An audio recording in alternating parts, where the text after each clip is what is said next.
Hey, John Gilroy here. Teenagers are always problems. Today, we focus on a 13-year-old called FedRAMP. Hit the music, Manny.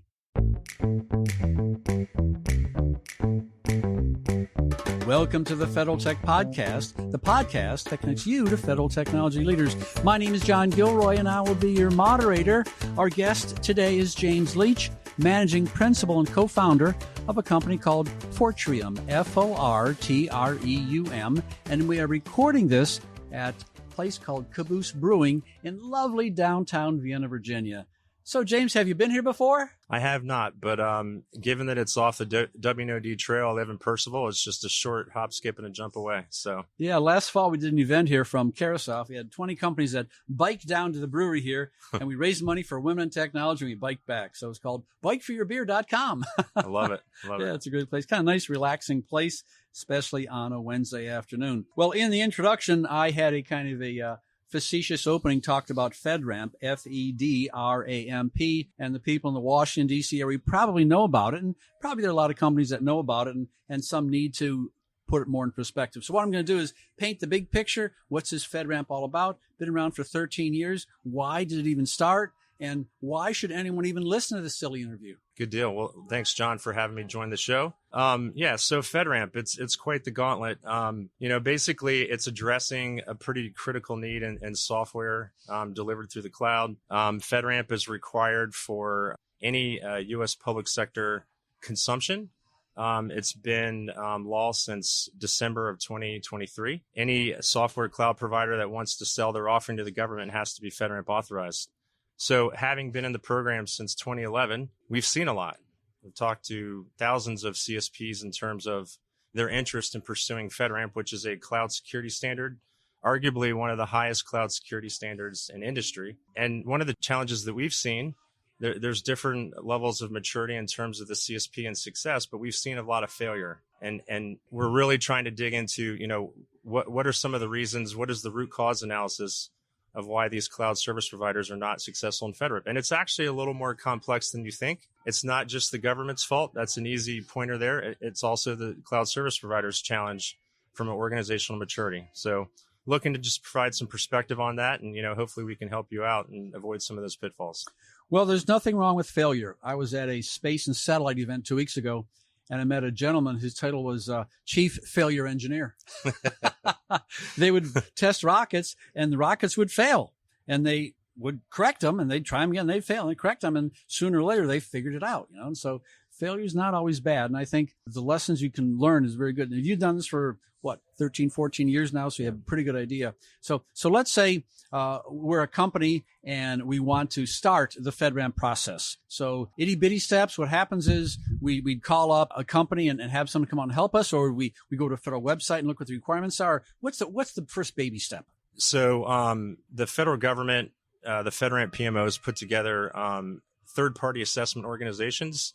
They're a critical partner in working with the cloud service provider to get an authorization. In many cases, they will work with the cloud service provider to prepare to undergo an assessment or actually do the assessment and continue doing it annually. You can't do both from a conflict of interest standpoint, but you have to be partnered up with a FedRAMP 3PO to undergo the process. So what happens is you would sit down and get a little piece of paper and maybe have some kind of a pathway to this 2 or 3 year process. Is that what you generally do? Yeah, it's typically a 18 to 24 month process. There are certain cases where we've seen CSPs get it in under a year, get the authorization, but under promise, over deliver. That's what I typically advise people of. It's just like when you're building a house. When the contractor tells you I can get it done in 12 months, let's tack on an extra 4, right? You want to make sure that when you're setting expectations internally, that you're giving yourself enough time for failure and course correction. So let's say we have ABC software company, and they see opportunities in the federal government, and an opportunity the federal government may have a mandate. This particular project must be FedRAMP. And so then sit back and go, well, yeah, I would like to bid on that or have a chance to compete for that. So that's the motivation behind a company. So ABC companies looking at the federal government saying, yes, I want to compete on this particular offering. And I'm going to make sure I'm FedRAMP before I even begin the process. So that's the motivation, right? Correct. FedRAMP unlocks the public sector industry vertical for cloud solutions. The government has to leverage those cloud offerings that are FedRAMP authorized. And I think you know people, and I know people that, let's say they work for a large organization in Chicago, and they have a Washington, D.C. office, and they say, well, in Chicago, this is how we do business with our software developers. This is how it works. And then the poor person in the Washington, D.C. office tries to tell the people at headquarters that, hey, we got to be FedRAMP authorized. So this is where a communication problem takes place, isn't it? Absolutely. And, and it's not abnormal to have, global organizations that have, the software developed overseas. There's a process for your test dev and production environments. But, in many cases, we're dealing with a lot of international organizations that are standing up a U.S. presence to sell to the government. And I think that's the point that people have to maybe sit back and look at it from 20,000 feet, is that, so ABC Software in Chicago, they're successful. They're selling all over the place. And if they even hope to comply with FedRAMP, it may not be as rigorous as their commercial customers require. And so they may have to set up a separate company doing business as, or ABC Government Services. So we see this happen a lot, isn't it? Maybe that's just to enable the FedRAMP certification. Yes. And typically with your larger enterprise CSPs, they'll typically have a commercial environment and a federal environment. And many of those federal environments start off with like a FedRAMP moderate, and they want to uplift to like DoD impact level 4 or 5, which unlocks the DoD business for them from a cloud services standpoint. So the bigger they are, typically they're split out in terms of a different environment for different customer base. Okay, so I'm in Chicago, and I'm the big dog, and little James walks up to me and goes, hey, we should be, FedRAMP certified. And I'm going to say, well, how long is it going to take? Well, 18 to 24 months. Okay. And so the big why is that we can bid on more contracts and the opportunity to expand, maybe partner with other companies. And so this is the cost and benefit analysis people have to decide. Is that okay? Is it worth it to spend all this time and get certified, or do we want to ignore that part of the business? Or maybe the question is, how good a chance they have at competing for that business, huh? Yeah, and a lot of the RFIs, RFQs, RFPs that come out, you're going to see flow downs where FedRAMP authorization is a requirement. And in many cases, it's not new news to the cloud service provider. They may have repeatedly seen it over a period of time. And then they're like, hey, we need to go ahead and do this. So they yell at their compliance department or their CISO and say, we need to have this. The real question is there a business case behind it? This is the genesis of the discussion, is really kind of peel back. Do you have a good business case? Is the organization mature enough to go through it? Is your governance program mature enough to consume that? Do you have the right security resources internally? And do you have the right sales program in place to ensure success? All of those have to be run in concert together to be successful. And James, that's the whole point, I think. It's we talked about failure earlier. I talked about rocket scientists and testing and failing all the time. And so this probably is some of the lessons that you've learned from watching people fail at attempting this, is that this business case, you got to start off with they failed at compliance. Well, maybe they didn't have a business case to begin with. Exactly. And I wanted to highlight some of the foundational metrics that we've kind of rolled up in terms of, how do I look at this at the 10,000 foot view? After having a lot of these discussions, I kind of put this into 3 categories. The cloud reference architecture, how does the architecture of your offering comply with the requirements? That's the technical element of it. You've got, do you have a clear boundary definition? Do you have multi-factor authentication employed? Do you have FIPS 140-2 crypto or the 140-3 in progress for in-transit data at rest? What kind of external connections are you using? Are they at the same FedRAMP impact level as you're offering? If they're not, that's a change to your design and potentially costs. Vulnerability management. How are you managing that on a monthly, quarterly, annual basis? Do you have a good process to remediate those findings within the timeframes that FedRAMP requires? And DNSSEC. Those are a lot of the higher level federal mandates that we see a lot of CSPs trip up on. The second element is the governance program from an internal perspective. All organizations should have a governance program. And most people don't go from zero to FedRAMP. Given it's one of the highest cloud security standards, it's a crawl, walk, run. There's a maturity model to this. Most of the cloud service providers that we're working with will have fundamental reporting framework attestation certifications such as SOC 2 or ISO 27001. That's typically what we see all day, every day when it comes to foundational things, right? Those are good, building blocks that as you prepare to go through unlocking the public sector industry vertical, having those things in place matter. From a culture clash standpoint, you got a lot of commercial cloud companies that fly quick. and they move fast, and compliance is seen as a roadblock. How well is that going to mesh with your culture?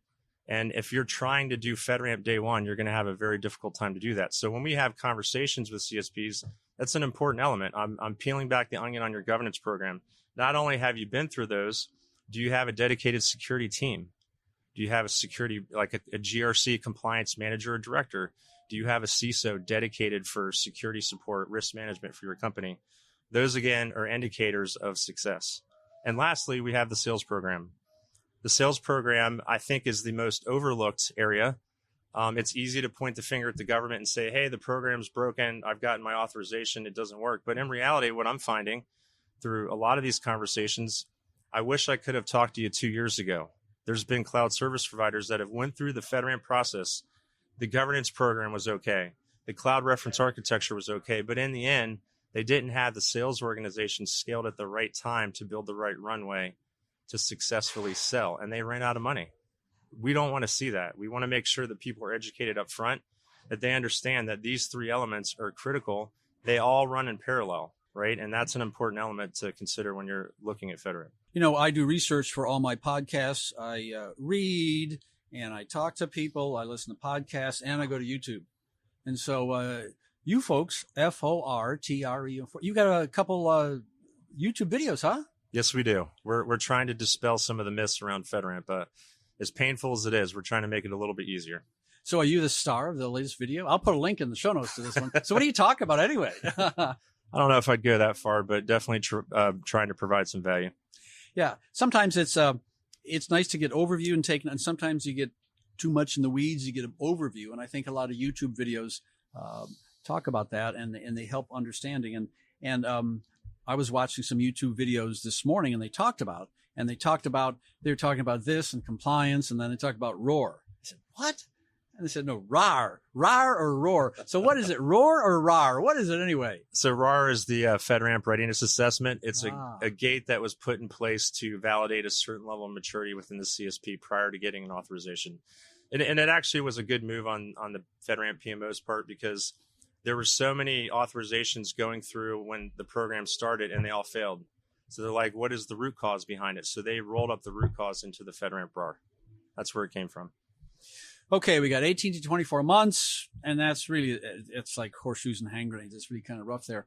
So the Tom Cruise question, show me the money. So how much should a company anticipate? Before I fly to Chicago and ask my boss to be FedRAMP certified, he's going to say how long and how much. So give me some guidelines. Yeah, and I that's one of the questions that needs to be talked about first. Out of all the conversations I have, it boils down to a couple simple questions. How much does it cost and how long does it take? A 3PO can provide you perspective on what it takes to prepare for a FedRAMP assessment, the advisor, and what it costs to go through an assessment and what it costs to maintain it.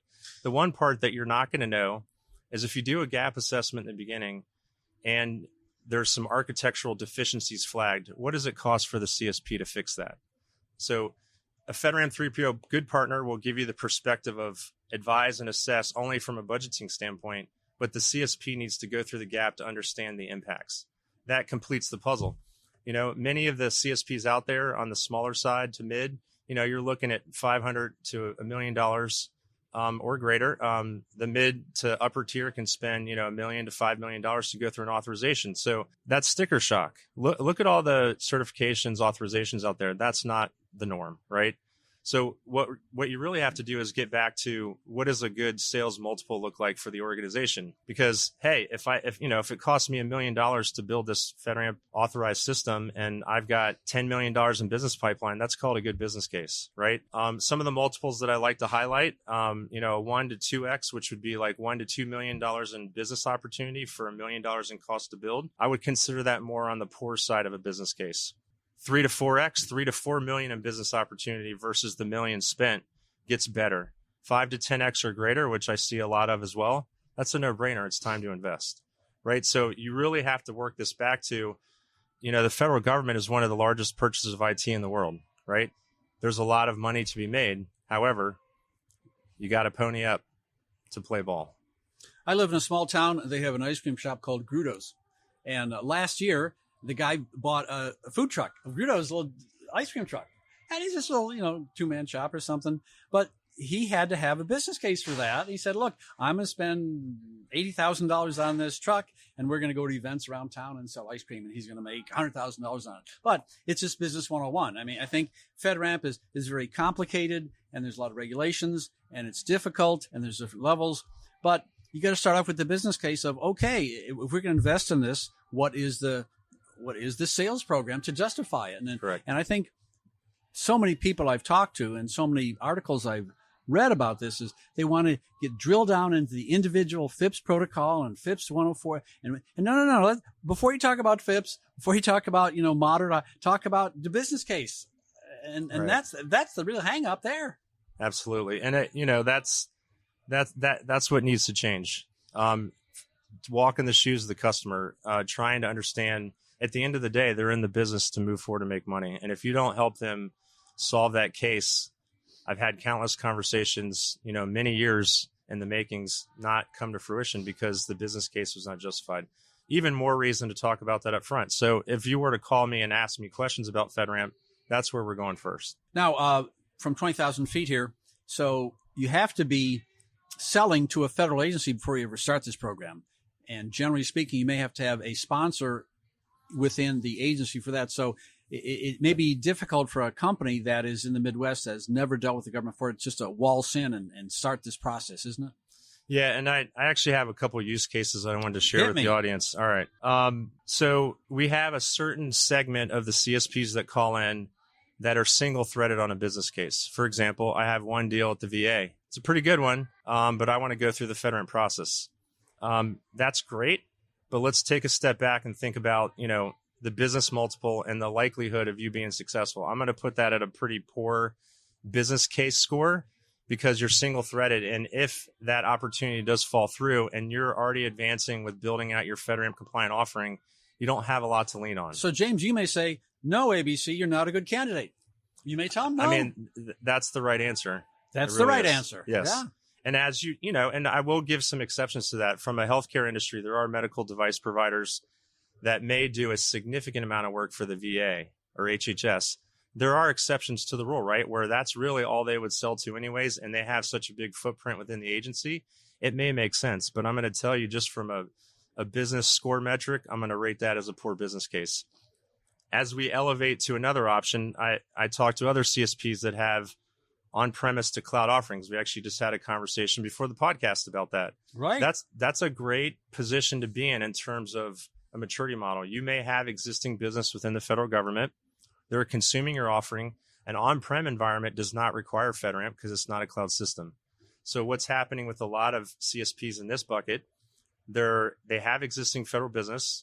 The future is cloud native offerings, and the goal for them is to convert due to feature set and capability and scale. They want to move to cloud, right? Now, James, some of these companies may have a commercial cloud offering, but not have a cloud offering for the government. So Correct. This is building the case for it, isn't it? Absolutely. Yeah. So, they've got a decent amount of Fed business. The key thing to keep in mind is, who's going to be that initial, in this case, they already have federal business. So who's going to be that sponsor, that initial authorizer that allows them to get listed in the marketplace? That's a big pain point in the marketplace right now. I think, some people may be aware that there is a new path that they're considering. It's called the program authorization path. The agency has been mainly the only path to go through. The JAB was the alternative, which has been dissolved. So basically the agency path is the main path to get that initial sponsor or authorizer. Now the JAB is done. Yeah. Exactly. So with them having existing customer or federal business, they just need to convert one of their existing customers. A little tip here that I've learned when it comes to sponsorship, let's just say you're at HHS and you're working with three different optives within HHS. What HHS says, hey, you know what? It costs me a lot of money to go ahead and sponsor or authorize a system through FedRAMP. Well, if you actually look at the optics on this, the power and authorization and sponsorship is getting to the CIO level, OCIO level for HHS. So if you're working at the optive level and you have 3 use cases, little did most people know, they actually need a couple use cases to be considered for OCIO. So leverage the power of your sub-agency positions to try to elevate to the OCIO level. That actually provides you more power in terms of business impact for the government. So if they're going to go through the process of authorizing you, they're actually getting a greater good to the agency. Okay, let me summarize these use cases real quickly here. So here's one use case, single-threaded business case. James may say, may want to delay or wait. Next case is you may have an on-premise offering selling to the federal government right now, and part of your corporate offering could be cloud system. That's a maybe. That's a let's put the pencil of paper on this one, huh? Correct. And there's other ones beyond that, maybe multi-thread, huh? Yeah, and the multi-thread business case is your typical larger cloud service providers that have had a long time position in the federal space, mainly on-prem, but there is some cloud offerings, and there's a mix of both. Now that FedRAMP is law, the reporting, it's just going to be a matter of time before OIG flags non-authorized FedRAMP systems. It gets flagged and you get the cease and desist. Unless you get FedRAMP authorized, you're going to lose the business. You don't want to be in that position. You have to realize that it's law at this point and you need to go through it. So there's a lot of conversations I have where they have an enormous amount of federal business. And the challenge still revolves around, can I get that initial sponsor? You would think it would be easy, but the strategy is in leveraging the power of your positions within agencies and sub-agencies and optives to get to the OCIO level so you can get that sponsorship because of the perceived cost that it takes to go through it. Not an easy